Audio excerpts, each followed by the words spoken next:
the crash of the flight with those 53 British citizens on board makes it the worst aviation disaster since the 9/11 attacks in New York more than 2 decades ago in terms of fatalities. The most read piece on the Times website is the live updates of the Air India plane crash. None of the 242 passengers and crew are believed to have survived. We will bring you any updates on that, and in fact that's where we're going to start our news coverage this afternoon. If you want to read any of those articles, you head to thetimes.com. You do need your digital subscription. If you don't have one, now is the time to get one. You can go to thetimes.com/subscribe. It is 9 minutes past 2, and it's a terrible story from India. The police chief of Ahmedabad says there appears to be no survivors from that crash, according to reports from the AFP and AP news agencies. 53 British nationals were among 242 passengers and crew on board the flight. It was due to land at London Gatwick at about 6:30 this evening. Akash Hassan writes for The Times in India. So Akash, just tell us about the mood in Ahmedabad this afternoon, our time here in London. I imagine it's pretty grim. Not only Ahmedabad, the entire country of India is in deep shock, and the mood is somber and grim. After what we are talking about, this ill-fated Boeing 787 Dreamliner came down in the residential area just near the Ahmedabad airport, barely minutes after taking off. Still, the rescue workers are on the ground. They are trying to figure out anything possible about life, but the officials on the ground and top officials in Delhi have confirmed that it seems that there are unfortunately no survivors. So it's a very difficult day for Indians here. Yes, I appreciate it is an extremely tough day for the whole of India. We should say as well that people will have been injured on the ground as well, won't they? Yes, this passenger aircraft actually, after taking off, came down and hit a residential area. This was a building, the particular building the aircraft hit was a residential accommodation for doctors who were posted in local hospitals. There are some injured. The authorities have not confirmed the number of injured or if anyone among them is dead, but at least dozens among them have been shifted to hospitals for treatment. And the airport is closed, is it, or will it reopen at some point today? The Ahmedabad airport was closed briefly for a few hours, but just a while ago it has been reopened again for the operations. The flights have resumed their normal operations, but it seems like people are quite terrified, and even some people who were supposed to fly out from the Ahmedabad airport have cancelled their tickets. Yeah, and I don't think anybody would blame them. That's understandable. Thank you. I appreciate you're very busy today. That was Akash Hassan, who writes for The Times in India. Let's talk to Hassan Shahidi, the CEO and president of the Flight Safety Foundation. Tell us about this Boeing 787 Dreamliner, Mr. Shahidi. What kind of aircraft is it? So first of all, our hearts go out to the families and loved ones of those that were lost. On the flight, as well as those on the ground. This is a terrible tragedy, and it's heartbreaking for everybody. 787 is a wide-body aircraft. It is a safe aircraft that has flown now for many years, and with many fleet around the world and in different parts of the world that's flying. And so really, it's a puzzle as to why this aircraft really ended up in an accident, as we've seen. And so the investigators are going to need to find out exactly the likely causes. Do we know whether or not the plane made any kind of mayday call? Reportedly, as we've seen in media, from the government, there was a mayday call as the aircraft departed Ahmedabad Airport. And that's all we know at the moment. And again, as was reported, just less than a minute after departure, it did crash. So there was not a lot of time for communications. And so at this point, in the early hours of this accident, really the focus is on any search and rescue that's possible with any other victims on the ground and in those buildings that could be saved, or if they're injured, could be recovered. And so our hearts really go out to all of those that are affected, and also to the first responders. They're doing a heroic effort as we're speaking to go into those streets and those buildings to be able to retrieve any bodies and anybody that's injured. Yes, I mean, I'm glad you mentioned those people because they really do deserve praise, and I'm sure they have everybody's admiration for the really tough job they're doing. Can you tell us about Air India? Does it have a good safety record?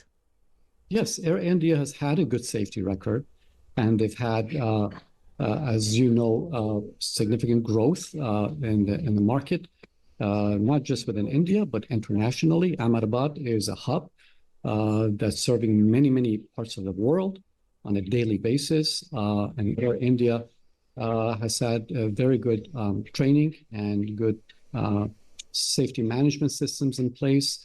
And so it is really puzzling as to what happened on this flight and why it happened. And so the investigators are going to want to get into the area to be able to recover the black boxes, because those black boxes are going to be crucial to really understanding what happened in this flight to make sure that this doesn't happen again. Just explain exactly what you mean by the black boxes. What information do they record? Yes, these black boxes are recorders that are recording the last 30 minutes to an hour of the flight and capture of voice data. These are the voice recorders, as well as the flight information, flight data. That's digital data. So these two boxes, these two equipment are recording on a real-time basis. And that is going to be crucial for investigators to retrieve those, to be able to take to the labs, and to be able to retrieve the data and understand exactly what happened. Now, in this case, the Indian authorities, investigative authorities, are going to be the lead in investigating, but also it will include Boeing, as well as the Federal Aviation Administration in the U.S., as well as the U.S. Air Transportation Safety Board. So we wait to see whether those black boxes can be recovered. Are they always recovered? They're most always recovered, and in this case, I'm confident that they will be recovered. The way they are built for impact, as in this case, to withstand any type of impact. And they're hardened, if you will, boxes, so that in case an unlikely situation like this, where you have an accident, that they can be recovered by investigators and that data can be retrieved and really analyzed. Now, many people, Mr. Shahidi, will obviously be really frightened today because I have to say that the images of this crash, which are freely available on television screens the world over and on smartphones wherever you go in the world. And we didn't used to have that, did we? 10, 15 years ago, you wouldn't have footage of these horrific incidents. We do need reassurance that air travel is actually incredibly safe. Indeed, it is really a horrific scene. And with social media and all the footage that we've seen, within minutes, you see this all over the world. And it's understandable for those that have canceled their flights at Ahmedabad Airport, and those that are really concerned anytime they see something like this. It is absolutely understandable. But air travel is safe. Last year alone, we had 4 billion passengers fly globally, safely. And we have pilots that are trained very well. We have air traffic controllers that are trained very well. They're doing their jobs. We have thousands of aircraft that depart and land every day. And the only thing that passengers really should worry about is just making sure that they make their connections and get to their destination. And so, yes, air travel is safe. But again, this certainly is a moment to pause and really reflect on this and really try to understand what happened, and so that it doesn't happen again. Thank you very much. That's Hassan Shahidi, the CEO and president of the Flight Safety Foundation. I think the statistics that are designed to reassure us sometimes just don't do the trick with air travel, Jane. There's something about it, the magnitude of an air crash, that really makes you challenge what you know to be true. It doesn't matter how many times you're told, exactly as our previous guest has told us, that billions of people travel safely every day. It's still a worry, isn't it, to most people getting on board an aircraft? Well, I have to say, I'm not. You couldn't call me a frequent flyer, and I never ever take it lightly. I don't think it's one of those things. I'd never just casually hop on a plane. I always, frankly, probably overthink it, if I'm honest. But it is particularly grim news today. So we do obviously send thoughts and best wishes to anybody who might know somebody involved in that event. Terrible news today. There appear to be no survivors from a Gatwick airport-bound plane carrying 242 people, including 53 British people, which crashed shortly after takeoff in India. The flight was departing from Ahmedabad airport, 242 people on board the Boeing 787 Dreamliner aircraft. Ben Clatworthy is the Times transport and travel correspondent. Obviously very, very tragic news, Ben, and also very, very early days. But do we have any idea how this might have happened?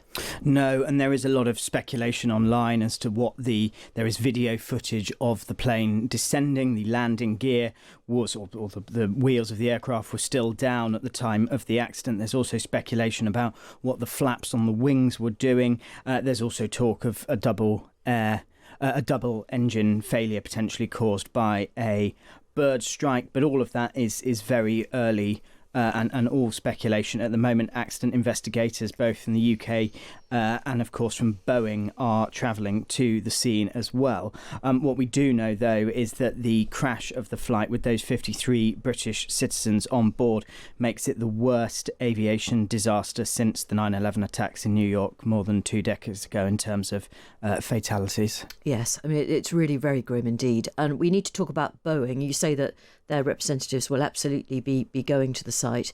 This is the Dreamliner. I mean, what most of us don't really know the difference between another aircraft and a Dreamliner. What is a Dreamliner? The Dreamliner is just a brand name for this particular type of wide-body, two-aisled aircraft. It actually has an impeccable safety record. There have been issues with Boeing planes. There were the two 737 MAX crashes a few years ago. Boeing has come under a lot of pressure over its safety standards, but airlines have been very happy with the performance of the Dreamliner. It came into service in 2011. It's a widely respected aircraft. The airlines like it because it was one of the first to have a different filtration system, an air system. It reduces jet lag. It's got nice big windows. It was a sort of hit with passengers in a similar way to the A380, the double-decker plane was. And the airlines have been very happy. Its safety record is very good. And obviously at the moment for that, you know, there will be huge numbers of questions, but there's no indication that it's linked to any of the other previous Boeing incidents.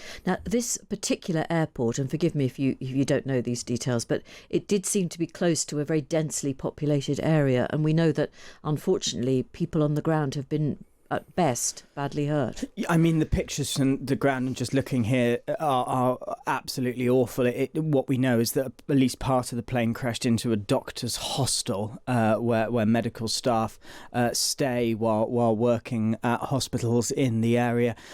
Inevitably, you know, in some ways, the fact that it crashed so quickly after takeoff that will have made, or as tragic as it is, made the area of sort of the damage area actually smaller. If an aircraft blows up and then, you know, it can scatter over 18-20 square miles, which this isn't. But because it's a residential area, it does just make those pictures so much more harrowing, and knowing that, you know, we know that 200 bodies have been recovered from the aircraft area. What we don't know is the scale of the death toll on the ground, but is almost inevitable that it will be a growing death toll. Yes, and we do know as well that a Mayday call was made.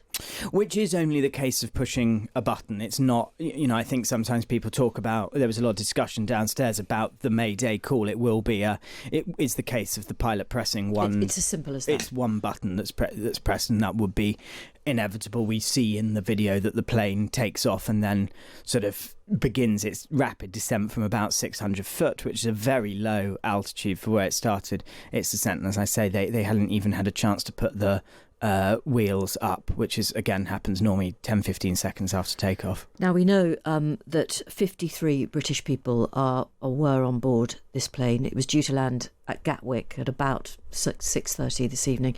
So there is help available at Gatwick Airport for relatives? Yes, Gatwick have set up a reception centre. They're not engaging in terms of holding press conferences like we sometimes see at airports. Part of that is because this plane had just taken off. It would have been, for argument's sake, a 9 hour 30 flight back to London. So there weren't relatives sort of waiting at the airport at that time. But there is a reception centre being set up. And of course, there's also the small matter of that the plane was going to turn around this evening and fly back to Goa.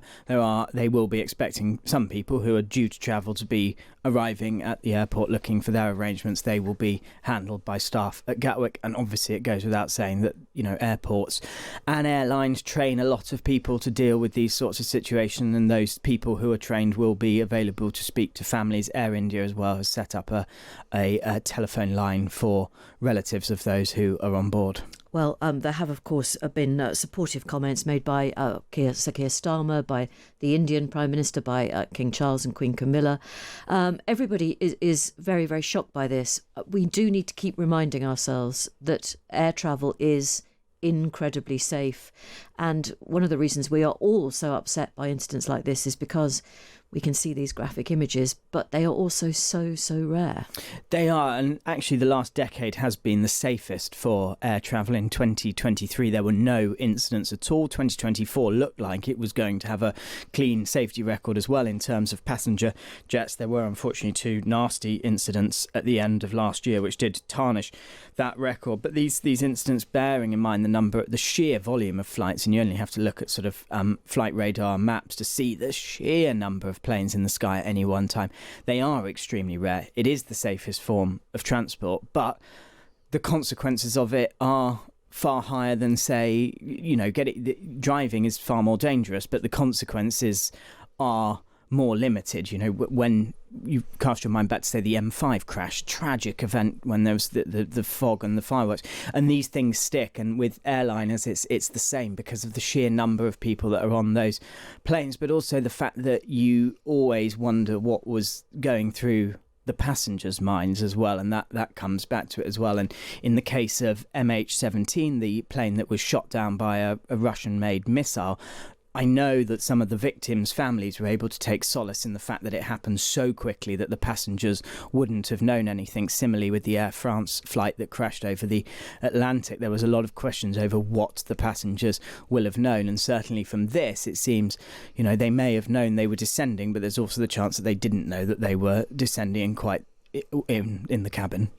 OK, Ben, thank you very much indeed. Ben Clatworthy is the Times transport and travel correspondent.